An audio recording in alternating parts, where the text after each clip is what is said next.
Hello, ക്രോഷ്യയുടെ ഒരു പുതിയ ക്ലാസ്സിലേക്ക് എല്ലാവർക്കും സ്വാഗതം. ഇന്ന് നമ്മൾ ഉണ്ടാക്കാൻ പോകുന്ന ഈ ഹാർട്ടാണ്. അപ്പോൾ എനിക്ക് കുറേ സജഷൻസ് കിട്ടിയിട്ടുണ്ടായിരുന്നു, ഇംഗ്ലീഷിൽ വേണ്ട മലയാളത്തിൽ മതിയെന്ന്. അപ്പോൾ ഇന്ന് മുതൽ നമ്മുടെ വീഡിയോസ് എല്ലാം മലയാളത്തിലായിരിക്കും. അപ്പോൾ മാക്സിമം ശ്രദ്ധിച്ചിരിക്കുക, ചെറിയ ചെറിയ വർക്കിൽ നിന്ന് തുടങ്ങാം കേട്ടോ. അപ്പോൾ ഇന്ന് ഈ ഹാർട്ട് ഉണ്ടാക്കാനായിട്ട് ഞാൻ എടുത്തേക്കുന്ന ലൈറ്റ് പിങ്ക് കളറ് യാണാണ്, അക്രിലിക്കാണ്. 3mm നീഡിലാണ് എടുത്തിരിക്കുന്നത്. അതുപോലെ ഒരു പ്ലാസ്റ്റിക് നീഡിൽ, ടാപ്പസ്ട്രി നീഡിൽ എടുത്തിട്ടുണ്ട്, കത്രിക, പിന്നെ പേപ്പർ ക്ലിപ്പ് കേട്ടോ. ഇത് നമ്മൾ ആദ്യം ഉണ്ടാക്കാൻ പോകുന്നത് ഒരു മാജിക് റിംഗ് ആണ്. ഞാൻ പറഞ്ഞ പോലെ തന്നെ മാജിക് റിംഗ് പഴയ വീഡിയോയിൽ നമ്മൾ ചെയ്തിട്ടുണ്ട് ഡീറ്റെയിൽ ആയിട്ട്. ആർക്കെങ്കിലും എന്തെങ്കിലും സംശയങ്ങളോ കാര്യങ്ങളോ ഉണ്ടെങ്കിൽ ആ വീഡിയോ ഒന്ന് കാണാൻ ശ്രമിക്കുക. നമ്മളിനി ചെയ്യാൻ പോകുന്ന വർക്കെല്ലാം റിങ്ങിൻ്റെ അകത്തായിരിക്കും കേട്ടോ. അപ്പോൾ 2 ചെയിൻ ഞാൻ ചെയ്ത് കൊടുക്കുന്നുണ്ട്. ഇനി ഞാൻ ചെയ്യാൻ പോകുന്ന ട്രിപ്പിൾ ക്രോഷ്യയാണ്. നമ്മൾ ട്രിപ്പിൾ ക്രോഷ്യ ചെയ്യുമ്പോൾ 2 തവണ യാൺ ഓവർ ചെയ്യും കേട്ടോ.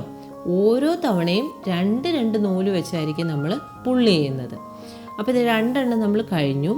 ഇനി അടുത്ത രണ്ടാമത്തെ നമ്മുടെ ട്രിപ്പിൾ ക്രോഷ്യ 2 തവണ യാൺ ഓവർ ചെയ്തു, 2 നമ്മൾ വലിക്കുന്നു, നെക്സ്റ്റ് 2, പിന്നെ ലാസ്റ്റ് 2 കൂടെ നമ്മുടെ നീഡിലുണ്ട്, അത് നമ്മൾ വലിച്ചു. കണ്ടോ, അങ്ങനെ നമ്മൾ 3 ട്രിപ്പിൾ ക്രോഷ്യയാണ് ചെയ്യുന്നത്. അങ്ങനെ നമ്മൾ 3 ട്രിപ്പിൾ ക്രോഷ്യ ചെയ്തിട്ടുണ്ട്. അപ്പോൾ അത് ആ ഹാർട്ടിന് നമുക്കൊരു ഷേപ്പില്ല, അത് കിട്ടാനായിട്ടും പൊക്കം കിട്ടാനായിട്ടുമാണ്. ഇനി DC ആണ് ചെയ്യുന്നത്, ഡബിൾ ക്രോച്ചറ്റ്. 1 തവണ നമ്മൾ യാൺ ഓവർ ചെയ്ത് 2 തവണയാണ് സ്റ്റിച്ച് നമ്മൾ വലിക്കുന്നത്. ഇതും നമ്മുടെ നേരത്തെ വീഡിയോയിൽ DC ചെയ്യുന്നത് ഞാൻ പറഞ്ഞിട്ടുണ്ട് കേട്ടോ. അപ്പോൾ നമ്മളിത് സെക്കൻഡ് DC ആണ് ഞാൻ ചെയ്യുന്നത്. 2 ലൂപ്പ് വെച്ച് വലിക്കുന്നു. ഇനി നമ്മുടെ 3rd DC ആണ്. കണ്ടോ, 2 ലൂപ്പ് ഞാൻ വലിച്ചു, നെക്സ്റ്റ് ലൂപ്പ് ഞാൻ വലിച്ചു. അങ്ങനെ നമ്മൾ 3 ട്രിപ്പിൾ ക്രോഷ്യയും 3 ഡബിൾ ക്രോഷ്യയും ചെയ്തു. ഇനി നമ്മൾ ഈ സ്റ്റിച്ചിന് വേണ്ടി നമ്മൾ ഒരു ചെയിനാണ് ഇടുന്നത്. കണ്ടോ, നമ്മൾ അങ്ങനെ ഒരു ചെയിൻ നമ്മൾ പൂർത്തിയാക്കിയിട്ടുണ്ട്.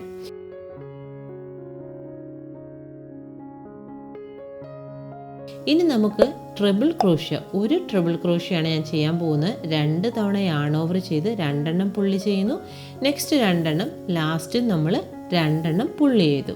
ഇനി നമ്മൾ ഒരു ചെയിനോട് ഇടുന്നുണ്ട് കേട്ടോ. ഇനി നമ്മൾ ചെയ്യാൻ പോകുന്നത് ഇതിൻ്റെ അകത്തോട്ട് നമ്മൾ ഏകദേശം നമ്മുടെ ഹാർട്ടിലെ അതിൻ്റെ ഒരു പകുതി നമ്മളിവിടെ കംപ്ലീറ്റ് ചെയ്തു കേട്ടോ. ഇനി സിമിലർ ആയിട്ടുള്ള പാറ്റേൺ ആയിരിക്കും നമ്മൾ അപ്പുറത്തെ സൈഡിൽ നമ്മൾ റിപ്പീറ്റ് ചെയ്യാൻ പോകുന്നത്. അതുകൊണ്ടാണ് ഞാൻ പറഞ്ഞത് ഹാഫ് നമ്മുടെ ഹാർട്ടിൻ്റെ കംപ്ലീറ്റ് ആയി. ഇനി നമ്മൾ ചെയ്യാൻ പോകുന്നത് 3 DC ആണ്. അപ്പോൾ 1 തവണ യാൺ ഓവർ ചെയ്യുന്നു, 2 നൂല് വെച്ച് നമ്മൾ പുള്ളി ചെയ്യുന്നു. കണ്ടോ, ഇനി 2 തവണയും കൂടെ ചെയ്യണം കേട്ടോ. 1 തവണ നമ്മൾ യാൺ ഓവർ ചെയ്യുന്നു, 2 വെച്ച് പുള്ളി ചെയ്യുന്നു. കണ്ടോ, സിമ്പിളാണ്. ഇനി ലാസ്റ്റ് 1 കൂടെ ഉണ്ട്. ഇതിൻ്റെ ഇടയ്ക്ക് നിങ്ങൾക്ക് എന്തെങ്കിലും തയ്ക്കാൻ ബുദ്ധിമുട്ടുണ്ടെങ്കിൽ നമ്മുടെ ആ റിങ് ഉണ്ടല്ലോ, അതിൻ്റെ ആ നൂലൊന്ന് വലിച്ചു കൊടുക്കുക. അപ്പോൾ കുറച്ച് ടൈറ്റായിട്ടിരിക്കും, ചെയ്യാൻ എളുപ്പമുണ്ടാവും. അങ്ങനെ നമ്മൾ 3 DC നമ്മൾ കംപ്ലീറ്റ് ചെയ്തിട്ടുണ്ട്. ഇനി ഞാൻ ചെയ്യാൻ പോകുന്ന 3 ട്രിപ്പിൾ ക്രോഷ്യയാണ്. ഞാൻ പറഞ്ഞല്ലോ ഹാർട്ടിൻ്റെ പകുതിയെ ചെയ്തിട്ടുള്ളൂ, അടുത്ത പകുതിയും ചെയ്യണമല്ലോ. അപ്പോൾ ഞാൻ ട്രിപ്പിൾ ക്രോഷ്യ ചെയ്തിട്ടുണ്ട്. പിന്നെ ഈ ട്രിപ്പിൾ ക്രോഷ്യ ചെയ്യാൻ ഡൗട്ടുള്ളൊരു കമൻറ്റ് സെക്ഷനിൽ ഒന്ന് ഇടുക, നമുക്ക് സെപ്പറേറ്റ് ഒരു വീഡിയോ അതിനുവേണ്ടി ചെയ്യാം ഞാൻ. അപ്പം ഇതുപോലെ തന്നെ നമ്മൾ ഓരോ ചെയിനും ഓരോ തവണ 3 തവണയായിട്ട് നമ്മൾ വലിച്ചെടുക്കുന്നു. നമ്മുടെ ലാസ്റ്റ് ട്രിപ്പിൾ ക്രോഷ്യയാണ് കേട്ടോ ഇവിടെ. ഇതുപോലെ തന്നെ കാണുന്ന പോലെ 2 ലൂപ്പ് വെച്ചാണ് നമ്മൾ വലിച്ചെടുക്കുന്നത്. അങ്ങനെ 3 ട്രിപ്പിൾ ക്രോഷ്യ നമ്മൾ ചെയ്തിട്ടുണ്ട്. ഇനി നമ്മൾ ചെയ്യാൻ പോകുന്നത് 2 ചെയിനാണ് കേട്ടോ, 2 ചെയിനാണ് ഇനി. അപ്പോൾ നമ്മുടെ ഹാർട്ട് ഓൾമോസ്റ്റ് കംപ്ലീറ്റ് ആയി. ഇനി നമ്മൾ ആ ലൂപ്പ് ഒന്ന് ടൈറ്റ് ആക്കി കൊടുക്കുക, കാരണം നടുക്കത്തെ ആ തുളയൊക്കെ ഒന്ന് അടഞ്ഞു പോകണമല്ലോ. ഇനി നമ്മൾ ഈ റിങ്ങിൻ്റെ അകത്തോട്ട് സ്ലിപ്പ് സ്റ്റിച്ചാണ് ചെയ്യാൻ പോകുന്നത് കേട്ടോ. സ്ലിപ്പ് സ്റ്റിച്ച് ആ റിങ്ങിലൂടെ കടത്തിയിട്ട് ഒരു സ്റ്റിച്ചിൻ്റെ അകത്തേക്ക് കയറ്റി വിടുന്നു. ഇതാണ് സ്ലിപ്പ് സ്റ്റിച്ച്. ഇനി നമുക്ക് ആ നൂല് ഉപയോഗിച്ച് വലിച്ച് ആ ഹാർട്ട് നമുക്ക് നന്നായിട്ടൊന്ന് ടൈറ്റ് ചെയ്യാം. അങ്ങനെ ആകുമ്പം നമ്മുടെ നൂലുകളെല്ലാം കൂടെ കൂടി ചേർന്നിരുന്ന് ഒരു ഹാർട്ടിൻ്റെ ഒരു ഫുൾനെസ് എന്ന് പറയില്ല, അങ്ങനെ നിറഞ്ഞ് നമുക്ക് കിട്ടും. ഇനി വേണമെങ്കിൽ നമുക്ക് ഒരു ചെയിൻ ഇട്ടിട്ട് ബാക്കി നൂല് കണ്ടിച്ചെടുക്കാം കേട്ടോ. ഒരു ചെയിൻ മുന്നോട്ട് ഇടുവാണെങ്കിൽ നമ്മുടെ സ്റ്റിച്ച് അഴിഞ്ഞു പോകാനുള്ള സാധ്യതകളൊക്കെ കുറവായിരിക്കും. ഇനി നമ്മുടെ സ്റ്റിച്ചുകൾ എന്തെങ്കിലും അകന്നൊക്കെ ഇരിക്കുകയാണെങ്കിൽ നമുക്ക് കൈ കൊണ്ട് അഡ്ജസ്റ്റ് ചെയ്യാം കേട്ടോ. ഞാനിവിടെ നൂല് കട്ട് ചെയ്ത് കൊടുത്തിട്ടുണ്ട്. എന്നിട്ട് നമ്മളതൊന്ന് പുള്ളി ചെയ്തെടുക്കുന്നു. എന്നിട്ട് ആ വലിക്കുന്ന ഭാഗം ഒന്ന് മുറുക്കെ ഒന്ന് ടൈറ്റാക്കി കൊടുക്കുക, ഇല്ലെങ്കിൽ നമ്മൾ ചെയ്ത സ്റ്റിച്ച് ഊരി പോരാൻ സാധ്യതയുണ്ട്. ഇപ്പോൾ നമ്മുടെ ഹാർട്ട് റെഡി ആയിട്ടുണ്ട്. ഇനി നമുക്ക് ഈ നൂല് പുറത്തേക്ക് കിടക്കുന്നുണ്ടല്ലോ, പൊതുവേ എല്ലാവരും ആ നൂല് കണ്ടിച്ച് കളയാറാ പതിവ്.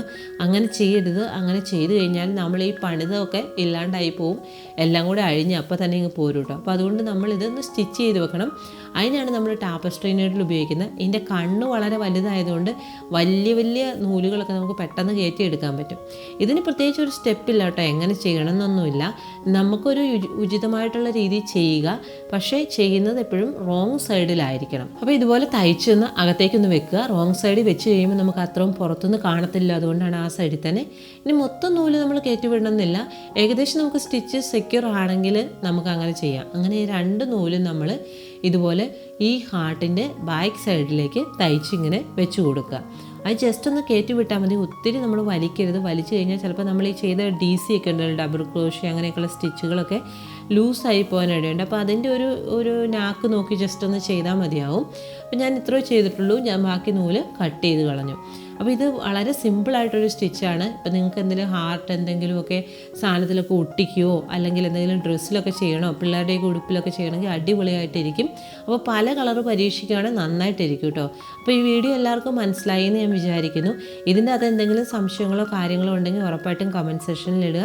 അപ്പോൾ ഇതുപോലെ നമ്മളൊരു അടുത്ത വീഡിയോ ആയിട്ട് ഇനിയും കാണാം. ഈ വീഡിയോ ആദ്യമായിട്ടാണ് നിങ്ങൾ കാണുന്നതെങ്കിൽ സബ്സ്ക്രൈബ് ചെയ്യുക, ലൈക്ക് ചെയ്യുക, ഷെയർ ചെയ്യുക. Thanks for watching.